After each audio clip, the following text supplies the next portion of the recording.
My name is Dario Hasenstab. I have 2 degrees in international affairs, and I'm here with Balder Hagrid, a former university professor of mine, as well as an IR consultant. And together, we're bursting the Western bubble. Today, we will analyze North and South Europe through the lens of the Western bubble, because while Western societies have many strengths and significant weaknesses, in order to analyze these, we use the concept of the Western bubble. If you would like to know more about this concept, how this podcast started, or who we are, make sure to listen to our introduction episode. Hi Boulder, why are we speaking about this topic today? Why are we speaking about North and South Europe, or Northern Europe and Southern Europe, and what is even the difference? Hi Dario. Well, we've often discussed the way that the Western bubble behaves towards the outside world, towards foreign policy, what it means for the rest of the world to be faced with this creature called the West and that lives inside of its own bubble. But we don't spend many episodes actually talking about the identity of the West, right? We don't actually analyze where this bubble comes from domestically, internally within the West.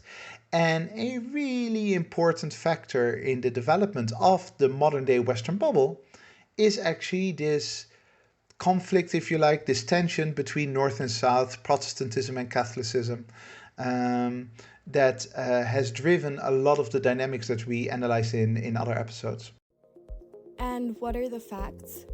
Europe is commonly divided along our north-south axis, especially within Western Europe, for a myriad of historical, political, and social factors. Northern Europe is wealthier and more economically productive than the South. However, Southern Europe has a higher life expectancy. Historically, many of the core nations of Northern Europe, such as England, Germany, and the Netherlands, were some of the first to industrialize and had a strong Protestant religious movement. Southern Europe, on the other hand, was wealthier historically and industrialized later, and has a history of Catholicism. Exemplary nations of Southern Europe are Spain, Italy, Portugal, and Greece. However, there are some nations which do not fit nicely into either of these categories, such as Ireland or France, who have varying aspects of the aforementioned factors. What is the bubble? So when we're talking about Northern Europe versus Southern Europe, all right, and at the beginning of the fact sheet, I said that Europe is commonly divided along a north-south axis. Well, it's obviously divided like along a west-east axis as well. But when it comes to the origins of the Western bubble, what we want to analyze today, it's important for us to focus on what we consider Northern Europe in this episode, and those countries are particularly the Netherlands, Germany, and England. Yeah, nowadays the UK rather than England, I would argue. But the East-West divide is obviously very important historically and even in today's world, but it doesn't help us understand the origins of the Western bubble, because those origins of the Western bubble come from this divide in what would now be described as Western Europe, or Western and Central Europe maybe, where you very much see this North-South divide. So the fact that we're not going to talk about Poland or the Balkans or other parts of Eastern Europe is not ignoring the reality that exists in other areas of foreign policy and international relations, but just when it comes to how did the Western bubble come into existence. And to be honest, quite frankly, I mean, I also don't know to what extent Poland, let's say Hungary or the Czech Republic, they are part of the Western bubble, or they are influenced by the Western bubble, right? Because, I mean, there are clear historic differences. And I mean, maybe some of the listeners from these regions, right? Because we can always see where our listeners are from. And we have quite a lot of listeners from there. Maybe you would like to let us know in an email how you feel about this, right? Whether you feel like you're part of the Western bubble, it influences you, or whether you are basically a contrary movement to that within the Western bubble. Yeah, when we are ranting about the Netherlands or about Germany, does that actually also apply to these Eastern European countries, right? That would be very interesting to know. Absolutely. We're also not including Finland, Denmark, Sweden, and Norway in Northern Europe when we're talking about this, right? The Nordic countries, partly because they're just too well off. Right? It's always a bit frustrating to see how well they're doing, but also because they have a different political reality. it's basically to simplify more than anything, right? I mean, I think you can make a strong case that a lot of the Western bubble also exists very much so in Denmark and in Sweden, but it's not necessary for the argument of this episode. For this episode, I think when we look at the United Kingdom, we look at Germany, and we look at the Netherlands, that's fine as representative of this northern aspect of the West. And then we look at Spain and Italy and Greece as the southern contrast, and that will be sufficient for us to make our case, I think. Absolutely. So let's actually start with why we're talking about this. You already mentioned this before the fact sheet, but it's basically Northern Europe, these three countries that we mentioned in particular, that are very much driving the Western bubble historically, but also still today. Yeah, even though, for example, colonization, which we have discussed previously in episodes, of course, was mostly started by the Spanish and Portuguese empires, and so was in many ways a Catholic project initially. That was before Europe saw itself as a moral guide of what the world should look like, sort of as this superior model of humanity that the rest of the world should follow.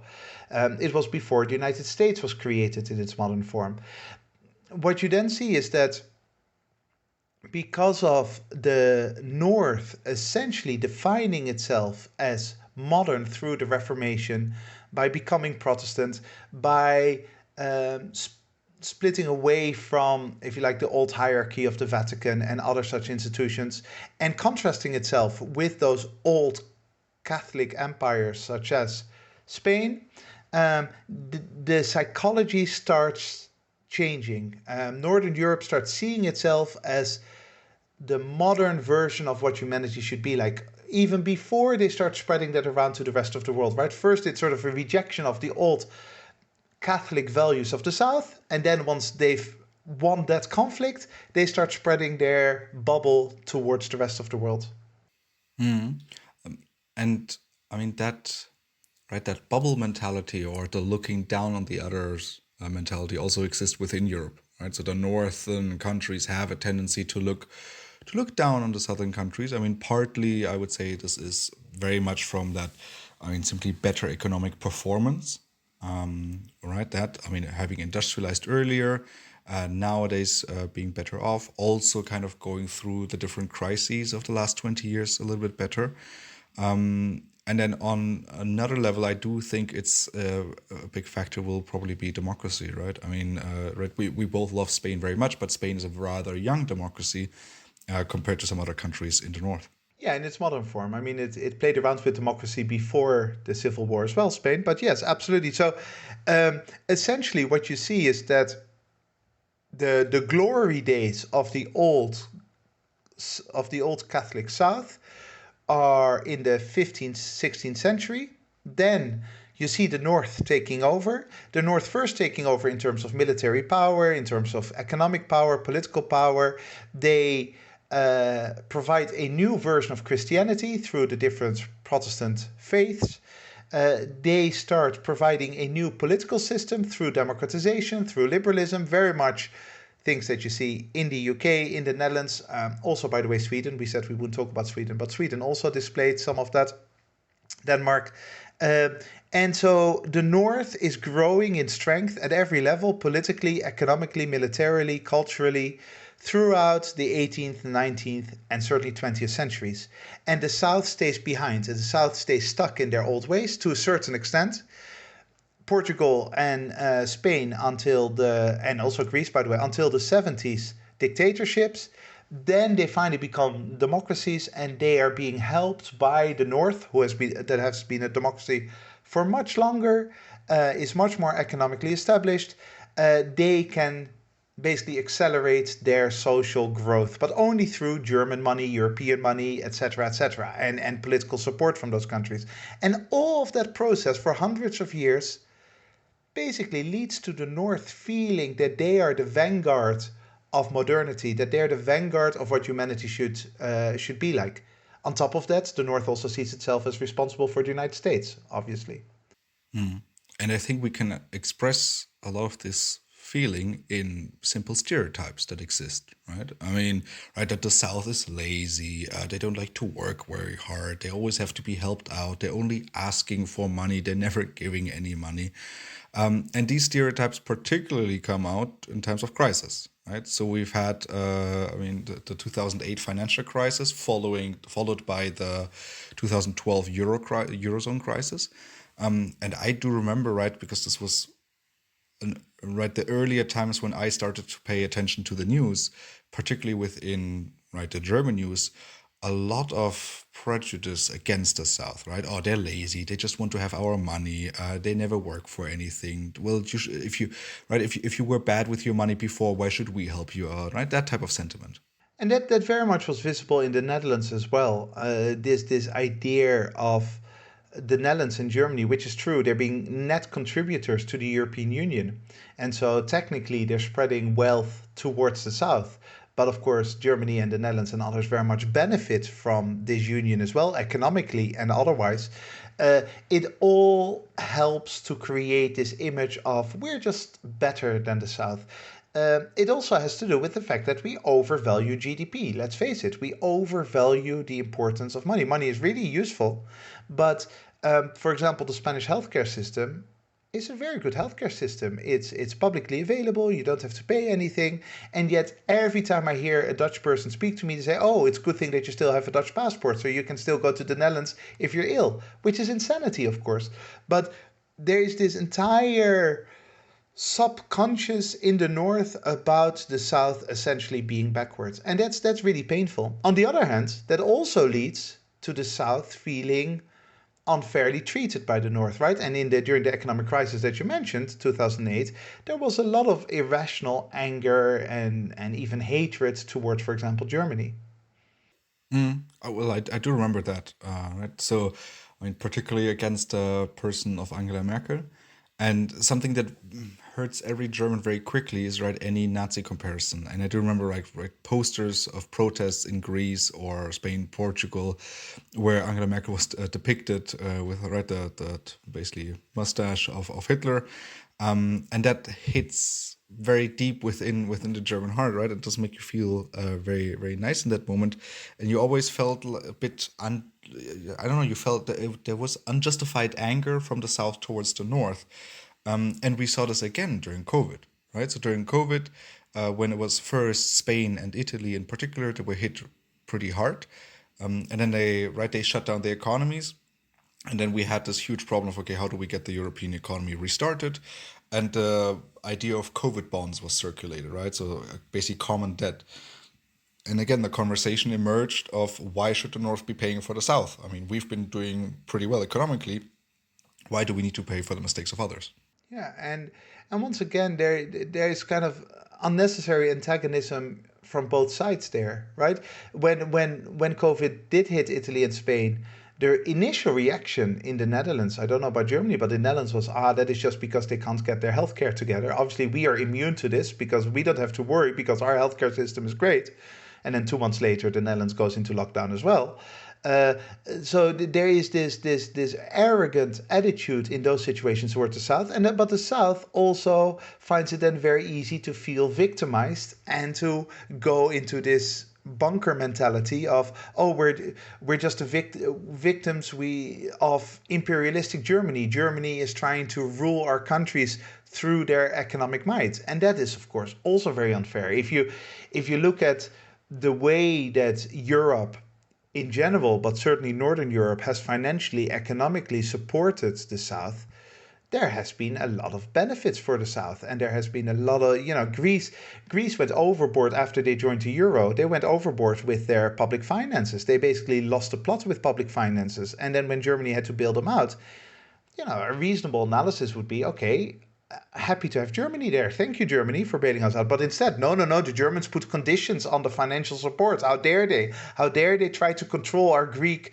sovereign nation? Well, that's because you need their money. Surely there's a bit of back and forth there, right? So essentially, you've got two sides of the same coin that look at each other and are unnecessarily antagonistic. And that goes all the way back to the 30 Years' War to the Spanish Empire crumbling and the Netherlands becoming independent through the 80 Years' War, and all the history of the past few hundred years where the South has lost influence and the North has been on top of their geopolitical game, if you like. So not only do we see differences in attitudes towards each other, right, within between North and South Europe, but there we already pointed out the differences in GDP, the differences in kind of life expectancy, right? So that's a bit of a surprise. Is that yes, the North is doing economically better, but the South has a higher life expectancy. Maybe that has something to do with the healthcare system. Maybe that has something to do with right the Mediterranean diet and the general lifestyle. What we also see, though, is when we now move over to the political side, the differences in policy making and the differences in political culture. While in the North, you generally see higher levels of political trust in institutions and in the political system, they are much lower within the South, right? About 10, 15, sometimes 20% lower. And I mean, at least from my 4 short years in Spain, it always seemed like any domestic political issue was fought to the death, and immediately the other side was villainized to an extent that I did not know that from Germany. I think in large part that is because the northern political systems had the chance to develop much more calmly, with bumps on the road. I mean, the 1930s Germany, of course, there was no democracy anymore left, but generally the North has been developing their democratic institutions with a more stable pattern, whereas the South has had to very quickly catch up without ever dealing with its past, right? Spain is still caught up in its civil war mentality, essentially. Voting patterns still in many ways reflect the violence that happened in the 1930s in Spain. And so the Spanish political system is much more prone to this tribalism, where the North has had centuries to calmly move to a situation where you actually look at politicians and political parties as just tools to get the right kind of policy mix. And for example, if I look at the Netherlands, since the Second World War, there's always been a coalition government. There's always been different parties working together, depending on each other, respecting each other in broad terms, not shouting at each other, not seeing the other side as the enemy, but just as someone, as a group of people with a different ideology. And in that sense, yeah, the North has a system that is maybe a little bit more mature than the South, which has only had a few decades to develop this. What's the international relations context? Let's talk about how those differences between North and South Europe, also the differences within the Western bubble, how they impact the world, right? Because, I mean, ultimately, this is not necessarily a Europe or Western bubble podcast, just looking at us, but we also like to look at the influence this has on the world. You already mentioned it at the very beginning of our bubble segment, kind of the difference in colonialism. And those were simply different. Well, I mean, first of all, there were different times, right? There were about 100 years between them, but there were also different realities when it came to how Southern European countries colonized parts of the world, and then how later on Northern European countries colonized parts of the world. It's important to realize that a large part of the bubble that we discuss in this podcast is the comfort levels that Europeans in general, North and South, have with essentially imposing their will on the rest of the world through colonization, through the Crusades, even before colonization, right? And it's important to realize that Spain and Portugal started that. So it's not as if Spain and Portugal are completely absolved from any Western bubble mentality, because they began this approach of Christian Europe telling the rest of the world how to live their lives. But the colonization specifically that Spain and Portugal implemented was about traditional empire building. It was about expanding Madrid's power and Lisbon's power. It was not about pretending to be, an enlightened version of humanity. Whereas the moment that 200 years later you see the UK and France to a certain extent and the Netherlands colonizing the world, they are actually not just um, dominating other nations, but they're saying to those nations, we know better how you should live your life, and we're going to educate you. We are going to bring you to civilization. We're going to tell you how you can make your own society better. And that has an extra layer of arrogance and imposition that, if you like, Spanish and Portuguese thinking never had, so notwithstanding the enormous destruction and um, victims that the Spanish and Portuguese empires caused, obviously. Absolutely. I mean, and right, this other element that within Spain and Portugal, it was very much the elites, right, the emperors, driving colonization, kind of saying, well, I want to increase the size of my empire. I want more money. I'm going to colonize the world also with this mission to spread right the Catholic belief, while in Northern Europe, right, it was a lot more the societies actually striving for it, right. So it wasn't necessarily the political elite, but the economic elite that was very much focused on their own enrichment, which there's another level of difference between those types of colonization. Right. The best example of that from a northern perspective is, of course, the Netherlands, which was basically Dutch foreign policy during colonization was basically run by one big multinational, by the VOC, who basically completely dominated Dutch politics and dominated the decision by the Dutch authorities. Sometimes it was a monarchy, sometimes it wasn't. Where to go and what to do and what fleets to build and which sea lanes needed to be protected, etc., etc. And that's a very different mentality. Now, if on top of that you then have that middle class that is running the show, also believing themselves to be somehow morally or civilizationally superior, well, now you've got a toxic mix, right? That the rest of the world gets burdened by even more. Having said that, you could also make a comparison between North America and South America, where South America, as you exactly said, Latin America run by elite Spanish and Portuguese elites that then become independent, whereas the North was very much a project of people from Europe basically imposing their own agendas onto the indigenous populations within North America, basically wiping out those populations, and then believing themselves to be an enlightened species, to be better than the old continent, to be better than Europe. Well, add another layer of basically toxic thinking to that is then once colonialism wasn't perceived as positive anymore, particularly by the people who were being colonized, then you somehow have, particularly the Northern European countries and the societies that were enforcing that that form of colonialism, changing their entire approach from, well, I mean, we are the more advanced culture. We, as the more advanced culture, have realized that colonization is not a good thing.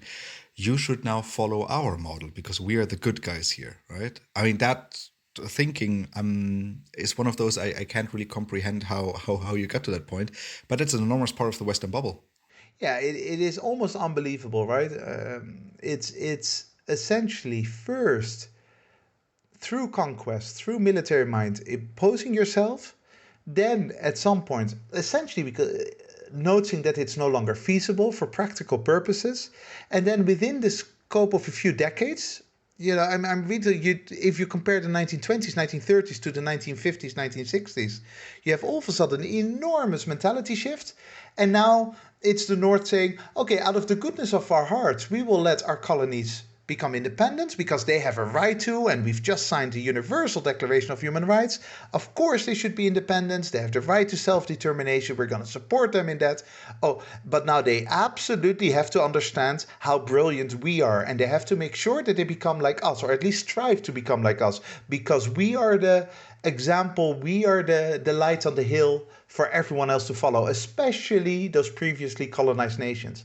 I mean, it's not just adding insult to injury, but it's also enormous mental gymnastics to go through that pattern, right? It's like 2 generations ago you were oppressing these people, and now you're pretending that you are some kind of enlightened spirit. It's fascinating and slightly horrifying.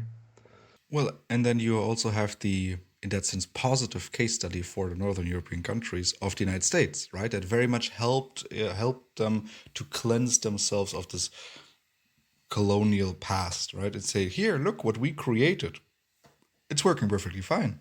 Yeah, and that is one of the reasons why the North could keep this going, right? Why Northern Europe could keep going, because they could always point towards the United States and say, this is the most enlightened version of who we are. We know that here in the old continent, in Europe, we still have some issues. We still have hierarchies that aren't always very efficient and productive. We have some problematic relationship between church and state. But look at the United States. They have perfected the model that we should all strive for. And the United States is us 2.0, is Europe 2.0, and the rest of the world must follow. And it turns out that the United States is a Protestant country. It is not a country dominated by Southern Europe. That is Latin America, but they're like behind. They live in another era. Northern America, North America, the United States, Protestant country, very much built on the basic foundations of our own morality. Max Weber would be proud. And now the rest of the world can use that to be the best that humanity has to offer. And that difference in their approach, right, to colonization, we see the outcome of that in today's relations between the European countries and their former colonies. Let's just pick France here, right? So France or England are, for the most part, right, very unpopular in the countries that they formerly colonized, while Spain largely has a, I would say, good relation with Latin American countries, right? They're kind of seeing themselves At least more ambiguous, I would argue. At least more complex, not as obviously neo-colonial. exactly right, kind of seeing themselves more as a gateway of Latin America to Europe, to the continent, right? But in general, I don't know. For me, there's an obvious difference in how the relations are today, right? And this, I mean, ultimately it results in Spain not necessarily seeing itself as an agenda setter. Neither do Greece, Portugal, or Italy. For them, it's not necessarily about dominating the agenda. For sure not within Europe, but also not necessarily with regards to the rest of the world. Right. I mean, there might always be some weirdos walking around in Spain who genuinely believe that Spain is still there to educate the former colonies, but that is not your general approach. That's not the general environment in Spain. Spanish people completely understand their true relationship with Latin America. They understand that obviously they have no agenda to set in Latin America, but that there is a familiar connection. And that in many ways, Latin American society has the same roots as Spanish society, and so they work together. This has to do with a lot of factors. It's got to do with the fact that the Spanish Empire collapsed hundreds of years ago, whereas the British Empire, for example, was still going strong in the 1920s, only 100 years ago. Spanish Empire was already on its way out in the 17th century, and by the late 19th century, it was basically done. 1898, the loss of Cuba. And as a result, Spain doesn't have that pedestal. They don't are arrogant enough to think of themselves as some kind of shining light for Latin America, whereas the United Kingdom and the Netherlands and the United States very much do see themselves as such. Yeah, I've met plenty of those interesting Spanish people during my time in Madrid, who have an interesting perspective on colonization. There's always still some, but it's also important to realize that then goes back to the very traditional thinking about empire building. And Spain has never had, I mentioned him before, has never had a Max Weber trying to explain what makes Spain so great compared to their colonies, right? Whereas Northern Europe has had a whole philosophy built on why they are superior, why they are so much better than everyone else. And it's that combination of factors, more recent historical success, looking down on the South, having a whole philosophy built on why you actually are supposedly economically but also morally superior than those ancient Catholics, all contributes to a very, very toxic attitude towards the world, and hence the foundation of the Western bubble. And can you explain to our listeners what is the problem? Looking at these dynamics and the impact of these dynamics on the Western bubble, I think it's time to basically talk about the problems and the damages of this within Europe. Let's start within Europe and then let's move towards outside of Europe. Within Europe, we've seen it during all of the crises of the last 20 years, right? So 2008, 2012, and 2020, there was a bit of a lack of solidarity towards helping each other, right? In both ways, right? On the one hand, extending a hand of help to the one that's knocked down, and the other hand, on the other hand, kind of accepting that help without too much, bad and hurt feelings the other direction, right? That, but there has also been a lack of consistency, therefore, right? We see this all the time, no matter what political problem we're talking about within the European Union. North and South Europe, they keep on bickering at each other. Throw in Eastern Europe, and the very complex dynamics behind that, and you have basically a recipe for stagnation sometimes. Yeah, I think the European Union already had more than sufficient political diversity and kind of rivalry and tensions when there were only 12 members. Now in the current model with 27 members, that's a whole different situation, right? A whole different set of ingredients that could explode the European Union at some point, that could make it collapse. The South and the North will always, especially at moments of crisis, will basically be triggered by this very long-running historical feud, all the way back to the 30 Years' War.